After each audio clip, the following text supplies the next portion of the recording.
नमस्कार, मी अमित काळे न्यूज डंकामध्ये आपलं मनापासून स्वागत करतो।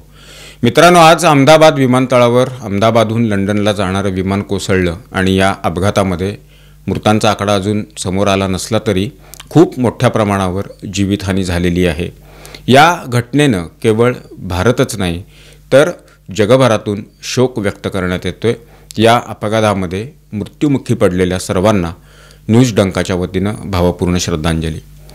मित्रांनो, आपल्याला आठवत असेल की 22 एप्रिल रोजी काश्मीर खोऱ्यातल्या पहलगाममध्ये धर्म विचारून पाकिस्तानमधून आलेल्या आतंकवाद्यांनी 26 भारतीय नागरिकांची हत्या केली आणि या हत्येनंतर पंतप्रधान नरेंद्र मोदी यांनी जी भूमिका घेतली आणि पाकिस्तानची जी ठासली, त्यानंतर हे जे ऑपरेशन सिंदूर राबवण्यात आलेलं होतं त्या ऑपरेशन सिंदूरची वाहवा देशभरात झाली।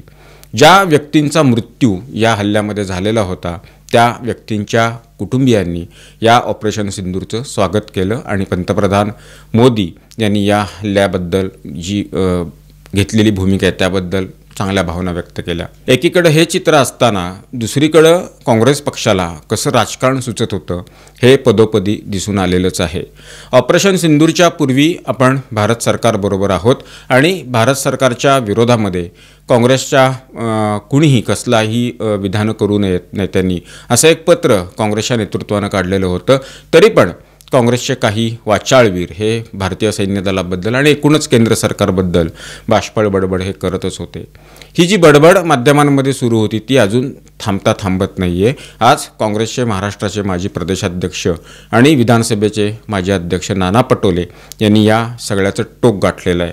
कारण जे ऑपरेशन सिंदूर भारतीय सैन्य दलानं राबवलं, या ऑपरेशन सिंदूरचा धसका केवळ पाकिस्ताननं घेतला असं नाही तर ऑपरेशन सिंदूरचा धसका जगभरातल्या अनेक देशांनी घेतलेला आहे आणि त्यामुळेच भारताच्या मागे उभं राहण्याची भूमिका जगभरातल्या अनेक देशांनी घेतली। या ऑपरेशन सिंदूरची चेष्टा करण्याचं काम आज नाना पटोले यांनी केलेलं आहे।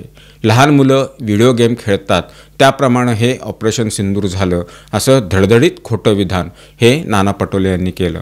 नाना पटोले यांनी या विधानाच्या माध्यमातून आपल्या पक्षाची काय लाईन आहे, आपल्या पक्षाची काय विचारधारा आहे, आपल्या पक्षाचं या ऑपरेशन सिंदूर नंतरची काय भूमिका आहे, हे सगळं या मागं दडलेलं आहे। हे सगळं त्यांच्या या एका विधानातून स्पष्ट झालेलं आहे। अर्थात काँग्रेस पक्ष आणि काँग्रेसचे नेते यांच्याकडून यापेक्षा वेगळं असं काही अपेक्षित नाही, कारण या आधीसुद्धा काँग्रेसच्या नेत्यांनी अशीच अचरट विधानं ही माध्यमांमध्ये केलेली आहेत। भारतीय सैन्य दल आणि भारतीय सैन्य दलाची ताकद ही संधी मिळाल्यानंतर भारतानं जगाला दाखवून दिलेली आहे। भारत आता पहिला भारत राहिलेला नाही, हा बदललेला भारत आहे। अत्यंत मजबूत आणि शक्तिशाली असं सैन्य दल हे भारताचं आहे, यावर आता जगाचा विश्वास बसलेला आहे। पाकिस्तानचं तर नाक चिरलं गेलेलं आहेच, त्यामुळं पाकिस्तानची वळवळ आता इथून पुढं होणार नाही असा बंदोबस्त भारतीय सैन्य दलानं केलेला आहे। मात्र या सैन्य दलाच्या ऑपरेशनला व्हिडिओ गेम म्हणणं हे नाना पटोले यांच्यासारख्या नेत्याला न शोभणारं असं हे विधान आहे। नाना पटोले यांची महाराष्ट्राच्या प्रदेशाध्यक्ष पदावरून गच्छंती झालेलीच आहे। सध्या ते केवळ काँग्रेस पक्षाचे एक आमदार, याच्यापेक्षा वेगळं असं काही त्यांच्याकडे कुठलं पद नाही। त्यामुळं महाराष्ट्राच्या राजकारणात एक काळ मुख्यमंत्री पदाची स्वप्न बघणारा हा नेता सध्या कुठंच चर्चेत नसल्यामुळं केवळ माध्यमांमध्ये अशा प्रकारची विधानं करून आपण चर्चेत राहिलो पाहिजे, यापेक्षा यामागं कुठला उद्देश आहे असं निश्चित नाही। नाना पटोले यांनी या अत्यंत गंभीर विषयामध्ये राजकारण केलेलं आहे। राजकारण म्हणून राजकीय टीका जर त्यांनी भारतीय जनता पक्षावर केली असती तर ती राजकीय टीका म्हणून एक वेळ मान्य झाली असती। मात्र व्हिडिओ गेम असं संबोधणं आणि भारतीय सैन्य दलाचा त्यांनी एक प्रकारे या माध्यमातून अपमान केलेला आहे। केवळ अपमान केला असं नाही तर त्यांच्या या विधानामुळं भारतीय सैन्य दलाचं मनोबलसुद्धा कुठंतरी त्याला तडा जाईल किंवा ते मनोबल खचेल अशा प्रकारचा प्रयत्न हा त्यांच्या या विधानाच्या माध्यमातून झालेला आहे। केवळ नाना पटोलेच नाही तर यापूर्वी विजय वडेट्टीवार यांनी सुद्धा अशाच प्रकारची विधानं ही केलेली होती। पाकिस्तानला हल्ल्याची पूर्वकल्पना ही भारताकडून देण्यात आलेली होती असं ढळढळीत खोटं विधान हे काँग्रेस नेते राहुल गांधी यांनी सुद्धा यापूर्वी केलेलं होतं आणि त्याचीच नाना पटोले यांनी आज ओढली। कारण शेवटी नेता जे म्हणतो तेच आपल्याला म्हणावं लागतं आणि त्याच पद्धतीनं त्यांनी हे विधान केलं, त्यामागं दुसरं कुठलंही कारण अजिबात नाही। पाकिस्तान धार्जिडेपणा हा काँग्रेस पक्षाचा कसा आहे हे या अशा पद्धतीच्या विधानावरून आपल्याला लक्षात येईल। त्यांनी सुरुवातीलाच हा हल्ला झाल्यानंतर काही विचित्र विधानं ही केलेली होती, मात्र ज्यावेळी हा हल्ला पाकिस्ताननं पोचलेल्या आतंकवाद्यांनीच केला हे सिद्ध झालं त्यानंतर काँग्रेसच्या नेत्यांची बोलती बंद झालेली होती। यापूर्वी अनेक वेळा काँग्रेसच्या राजवटीमध्ये आतंकवादी हल्ले हे काश्मीर खोऱ्यात झालेले आहेत, मात्र त्यानंतर अशा पद्धतीचा करारा जबाब हा कधीच काँग्रेसच्या नेतृत्वाखालील सरकारनं दिलेला नव्हता। काँग्रेसनं आत्तापर्यंत काय केलं तर अशा पद्धतीचे हल्ले ज्या वेळेला झाले त्या हल्ल्याचा निषेध करणं, चर्चा करणं, डिबेट करणं, याच्या पलीकडे त्यांनी काहीही केलेलं नाही। या हल्ल्याला सडेतोड प्रत्युत्तर देण्याचं काम खऱ्या अर्थानं 2014 नंतर नरेंद्र मोदी यांच्या नेतृत्वातल्या सरकारनं केलेलं आहे।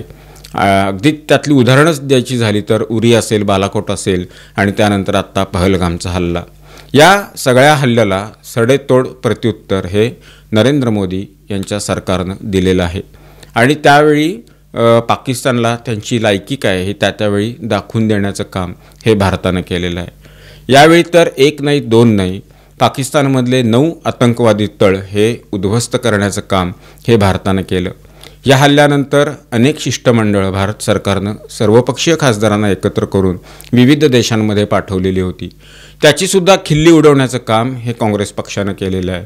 आता जी शिष्टमंडळं विविध देशात गेलेली होती त्यामध्ये केवळ भारतीय जनता पक्षाचे किंवा NDAमध्ये सहभागी असलेल्या पक्षांचेच खासदार होते असं नाही, तर विरोधी पक्षातल्या खासदारांनासुद्धा या शिष्टमंडळात स्थान देण्यात आलेलं होतं।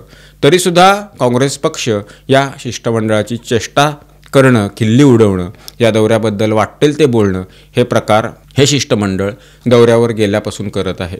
काँग्रेस पक्षाला या सगळ्या विषयाचं गांभीर्यच नाही, जळीस्थळी काष्टी पाषाणी केवळ राजकारण इतकंच काँग्रेसच्या नेत्यांना सुचत असल्यामुळं त्यांनी ऑपरेशन सिंदूरसारख्या अत्यंत महत्त्वपूर्ण आणि गंभीर स्वरूपाच्या मोहिमेलासुद्धा नावं ठेवण्याचं काम केलेलं आहे आणि त्यात आता टोक गाठलं गेलं ते महाराष्ट्राचे थोर नेते नाना पटोले यांच्या माध्यमातून।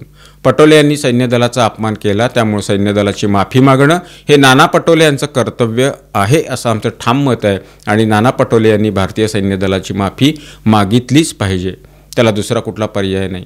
राजकीय टीका ही राजकारणामध्ये जरूर होत असते, त्या टीकेला प्रत्युत्तरसुद्धा राजकीय स्वरूपाचं मिळत असतं, मात्र जी ठोस कारवाई सैन्य दलानं करून दाखवली त्याचा अभिमान हा खरं तर एक भारतीय नागरिक म्हणून नाना पटोले यांच्यासारख्या नागरिकाला असायला हवा होता।